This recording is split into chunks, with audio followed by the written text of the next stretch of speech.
to my channel. My name is Kayla. I like to tell scary stories I find fascinating on the internet, and all through October my videos will be black and white. And today's video is called Broken Mirrors. I got a mirror theme going. And let's just get right into it. Okay. The Broken Mirror is a creepy story written by a member of this website named Crazy Stalker. It's about a 10-year-old girl who is cursed when she accidentally breaks an old mirror. Lindsay, be careful.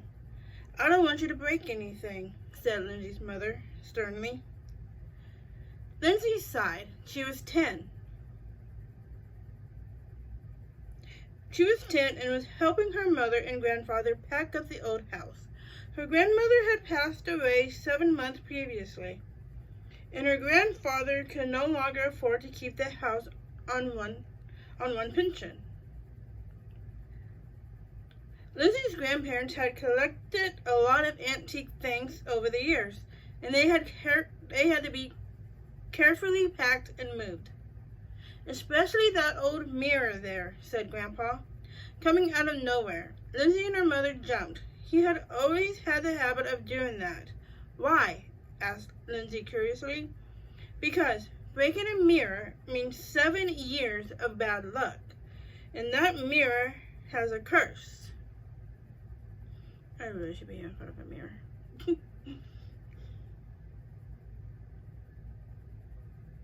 If somebody broke that blessed glass, they would have naught but the worst experiences hell could produce.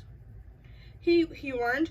Lindsay, don't listen to your grandpa. You know superstition is nonsense, said Lindsay's mother. I'd rather you didn't break it anyway. It'll be a horrible mess, she added.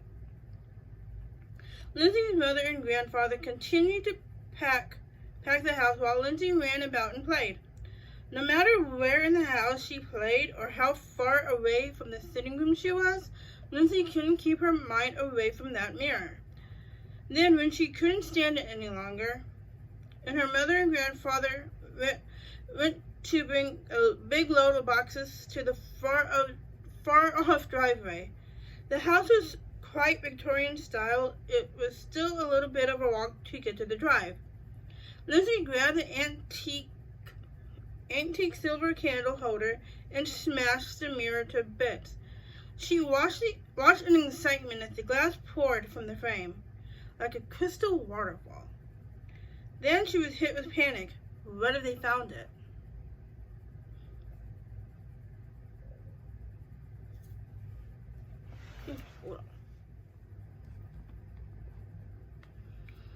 Lindsay grabbed a broom and dustpan and swept up the broken glass. She dumped the clutter onto the frame and carried it like a tray upstairs. The spiraling staircase stopped on the 2nd floor. They continued to the attic. Once in the already packed away empty attic, Lindsay found the edge of a thick rug. She lifted the rug and easily slid the broken mirror beneath it. When she put the rug down, she couldn't tell the difference, as the rug was so thick, and she hoped and prayed that her mother and grandfather couldn't either. She went back downstairs and continued to play as if nothing had happened. When her mother had finished the house, she remembered something. Dad, where did the mirror go? She asked her father, puzzled. It was right there. What could have happened to it? Grandpa said, scratching his silver hair. Lindsay, do you know what happened? No, I was playing in the other room. It's news to me that it's missing, Lindsay lied. Lindsay was a very good liar, and was never caught when she did. Her mother and grandfather were so tired that they really didn't look further into the matter. After all, it was an ugly old mirror. No one was fond of it at all, and it was one less thing to pack. Why worry? About a year later, Grandpa had found a new home, and the old mirror incident lay forgotten. Lindsay was about to turn 11. Admittedly, a few old things had happened since. Lindsay's dog ran away. Lindsay's mother had woken up to find chunks of her hair were falling out. Lindsay got a gerbil, but one morning she had woken up to it to find it dead. But these were really just coincidences. The dog liked to roam. Maybe that day he had forgotten how to get home. The doctor said that Lindsay's mom had anemia for a while, and it was only started to show itself. Perhaps it was just an unhealthy gerbil.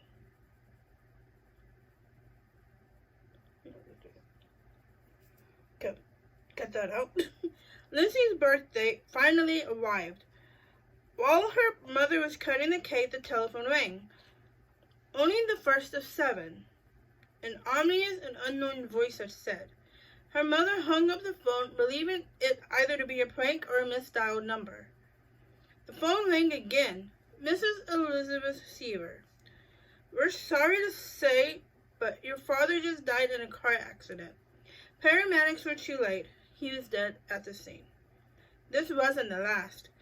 Throughout the year, grim things also occurred, only to be followed by Lindsay's 12th birthday.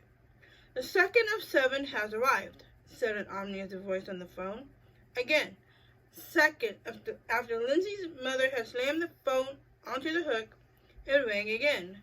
Lindsay's uncle Jacob, who had been fighting in the World War, was dead. The next year, another number of things, even grimmer, occurred. Lindsay's older sister had developed cancer. Lindsay's pregnant cousin had lost her baby in a drive-by shooting. On Lindsay's 13th birthday, the ominous voice from no one said, the third of 7 is here. The news came that Lindsay's Aunt Claire had been hit by a bus. She didn't survive. Oh, and on these calls, and the news of death came with every birthday Lindsay had. By the time Lindsay turned 16, she had lost her entire family. Her grandfather, uncle, aunt, sister, cousin, and mother had all died in mysterious accidents. Now Lindsay was an orphaned, unstable foster child with nothing to live for. The day Lindsay turned 17, the exact moment the clock struck midnight, Lindsay's eyes fluttered open uneasily in her bed, and she heard a raspy, ominous voice below around her like it traveled on the air in her bedroom say, "The last of 7 has finally arrived. Goodbye, Lindsay. You know you really never should have broken that mirror."